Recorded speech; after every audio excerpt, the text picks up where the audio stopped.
Hello, students. Give me a moment to pull up our conversation for today, and then we will go right ahead and we will get started. All right. So, welcome to unit or week 4. Today, we are going to talk about our reading. We're going to go a little bit more in depth and talk about discrimination. So, I think it was chapter 4 that you all were to read, and we will have some ongoing dialogue to really try to unpack and understand this particular dynamic that is a part of our social fabric, unfortunately. And for you as social workers, it's especially important for you to recognize uh, this particular issue in its totality, because you will see it more than likely in the course of your work, as well as in your work with your clients, if you don't even personally, and you will probably experience it at some point in time personally. So, without any further ado, let's do some definitions first. So, oftentimes when we're having these conversations, things can go sideways because they're emotionally laden conversations. But anyway, so just for the record, so discrimination is a treatment or consideration of or making a distinction in favor of or against a person based on a group, class, category which this person is perceived to belong to rather than the individual attributes. This includes treatments of individuals or groups based on their actual and or perceived membership in a certain group or social category. So what we can do as we think about discrimination and recognize this particular process, I think the photo illustrates it perfectly with the little ducklings, that there are differences that we have in this country that originate from many different places, organically, um, how we were raised, what race we are, what gender we are, what our sexual orientation is. All of those things become kind of a gateway for discrimination. So if you are not seen as being a part of the norm, and so you could literally take this definition and put in any of those particular things that I just mentioned into group, class, or category, and then you would see the results in terms of folks being discriminated against or treated differently based on their difference. So specifically, when we talk about religious, we talk about gender, we talk about sexual orientation, we talk about national origin, culture, tribalism, colorism, class, politics, or political, disability, age, and appearance. These are all different aspects of our lives that can be used to separate us or discriminate against us. And so when we think about racism, we know that is the discrimination against and prejudicial treatment of a racially different minority group. So, need to say no more. So, literally, all of the communities of color that reside in this country, African American, Native American, Latino, Asian, um, and the list goes on, that folks are treated differently. If you're an immigrant from a different country, different skin color, different type of hair, different shape of eyes, all of those things can be used to look at how we perpetrate racism based on differences.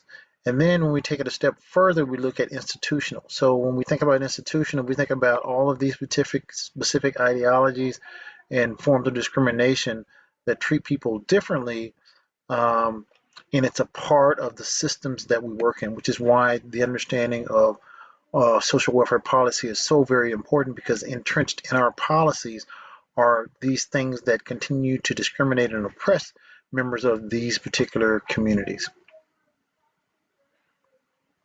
So, race, as we know, is a social political construct designed by white Europeans with institutional power to create a racial hierarchy of worth and value, a system of superior to inferior, with whites designated as superior and persons of color designated as being inferior.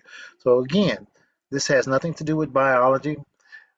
This is basically what it is, a social and political construct created by our white European brothers and sisters to assign value and worth to the various people on the planet. and create this pecking order. And then when we start to think about institutional racism, it's a result of a dominant group control of political, economic, educational, financial, judicial, religious institution that shapes policies, that create rules, that provide statutes that restrict and or grant access to societal resources, with the advantages being given to the white culture. So that's a mouthful, but I think if we start to think about um, the results, if we think about where people are, if you think about looking at statistical data that talks about how people fare in this country in terms of ability to be employed, to not be incarcerated, you will see there are sharp, distinct differences um, between the dominant or white community as it is as opposed to communities of color. And institutional racism is at the blame of all of this, basically. So let's talk about this impact. So here you can see there is this breakdown in terms of the impact of racism. And so when we start to look at it institutionally, this is how it pans out in terms of poverty rates, in terms of unemployment, in terms of life expectancy, home ownership, who's more likely to go to prison. And as you can see, for the communities of colors, it's all over the map. Um, Life expectancy, let's just look at life expectancy for a moment. So we have life expectancy for American Indians is 71 years, less than anybody on this particular grid, followed by African Americans who are looking at 74 years. Life expectancy for our Hispanic communities, our Latino communities, 84. I don't, and 86 for our Asian American community as well. So but you can see the rates of poverty, what percentage of people, how much of the population they make up, how much of the poverty and it's disproportionate when you really start to look at how people are panning out in terms of how racism, institutional racism impacts folks. When we look at for the white population, which is the majority, numerically 195 million people, median income, unemployment rates are fairly low, home ownership is high, and life expectancy is greater than most of the minority communities. So again, all of that can be attributed to our institutions and the way that they set policies and procedures and statutes in place that actually have an adverse effect oftentimes for various members of community of color. When we think about immigrants and think about the makeup of our nation and we think about where people are coming from, um, the numbers here talk about what that's like. And then also recognizing that, as people immigrate to our country, there are all kinds of immigration standards and laws, rules and regulations about who can get in, who can not get in. I think, paramount in this particular struggle as it relates to immigrants is we'll just have to go to Texas and Arizona and then look at the Mexican border and look at who's able to come across, who's not able to come across, and the discrimination that exists for the brown people where we're talking about putting up a wall. I mean, so, in, we don't have walls in other places around this world that keep people, they're specifically designed to keep people out of your country. So again, that speaks to policy as well as politics. We have women in our society. And we have this whole sexism piece that has been around since we've been around. It's discriminatory or prejudicial treatment of women based on their gender. Just because you're a woman, um, you are viewed in many instances as a second-class person. You don't have as many rights or abilities as your male counterparts, um, which is bogus and should not be. But institutionally, the rules and the laws and the statutes are set up, which means that we have to be very deliberate in terms of addressing these issues around race and around privilege and around the discrimination and the oppression of women and all oppressed groups. And we need to take action to really look at forcing the powers that be to actually implement change. These are just some examples in terms of what happens in terms of pay, and ability just to kind of navigate through the corporate ceiling. The list goes on and on and on and on. And then probably even just as serious is the amount of violence and sexual assault that women experience. 500,000 folks needing medical treatment, and there was no significant legislation passed to address some of these issues that were happening as it relates to sexual assault and violence for women until 1994. It just kind of shows you in terms of what the system deemed as a priority. Um, we know that there's this devaluation of women. We know that it's produced to maintain a social process built into the general structure. So it's designed for men to run things. Our U.S. system is very patriarchal and male dominated. We have yet, in a few hundred years of existence, to have a female be the head of this country, or to have significant power in Fortune 500 companies, or to be governors of states. There are some, in some instances, they're gaining political ground, but after hundreds of years of this type of institutional oppression, are women starting to make a mark, which is just shameful in and of itself. Um, and then this whole concept of misogyny, just this whole ingrained prejudice, deeply rooted piece about women and just a dislike for them, as well as women being viewed as property. So, thinking about those kind of things, the property of men, even things as seemingly benign as like a wedding vow, who gives this woman to be married to this man?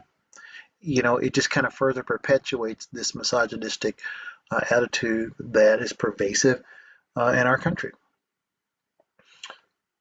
Here's some other areas in which women are continuing to fight for reproductive rights. Men don't have to fight for reproductive rights. Gender discrimination, things of that particular nature.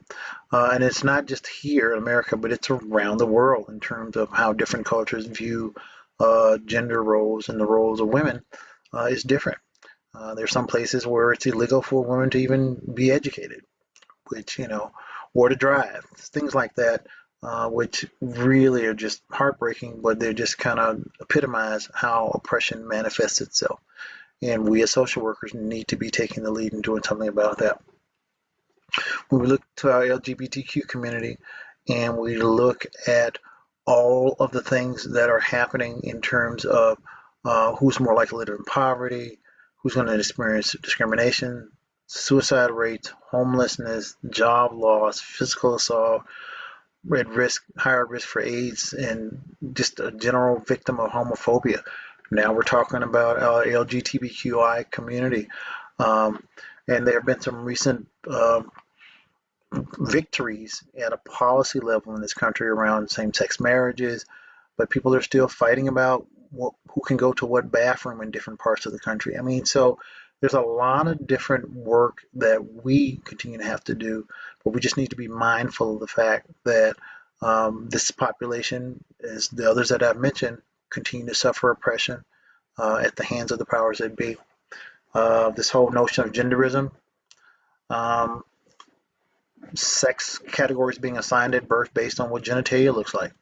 And that may or may not be who people actually are, and how our role or how our dominant culture just really kind of defines what the roles should be for men and for women, and how we identify ourselves and how we dress and what our name should be.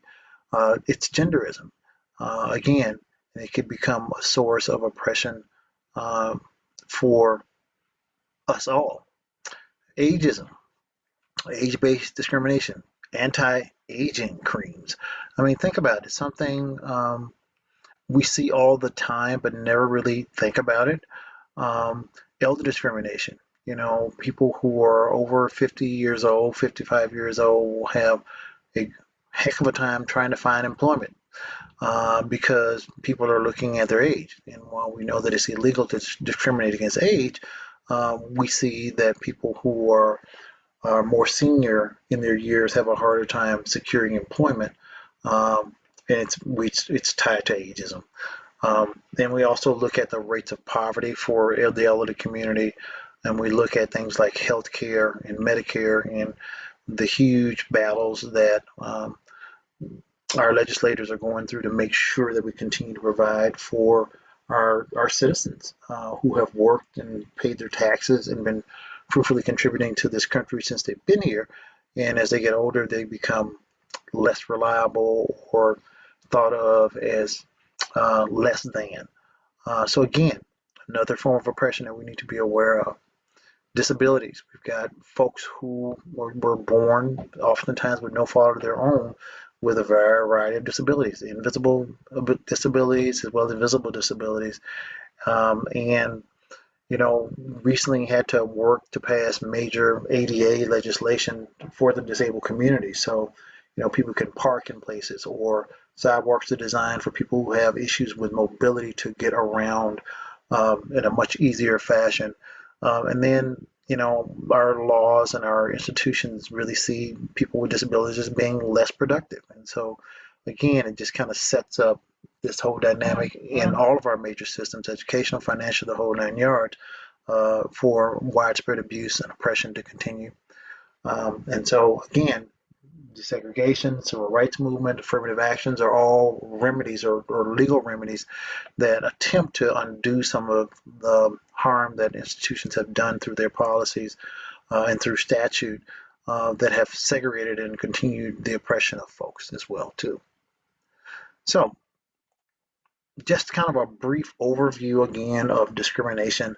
And as social workers, again, we need to be very aware of these particular things that are happening in our community, and we need to be able to take a stand in terms of doing what we need to do within the scope of our power to really understand and analyze policies and to really make lawmakers and legislators understand the consequences of some of the things that they're doing. Oftentimes, and this is just my own opinion, legislators are more concerned with how dollars are allocated and spent. And, the argument really needs to be that we need to be investing in human capital as opposed to other things that we could be doing. So, again, I can urge you to do your readings, and we will have some discussion about this in our Zoom labs. Take care.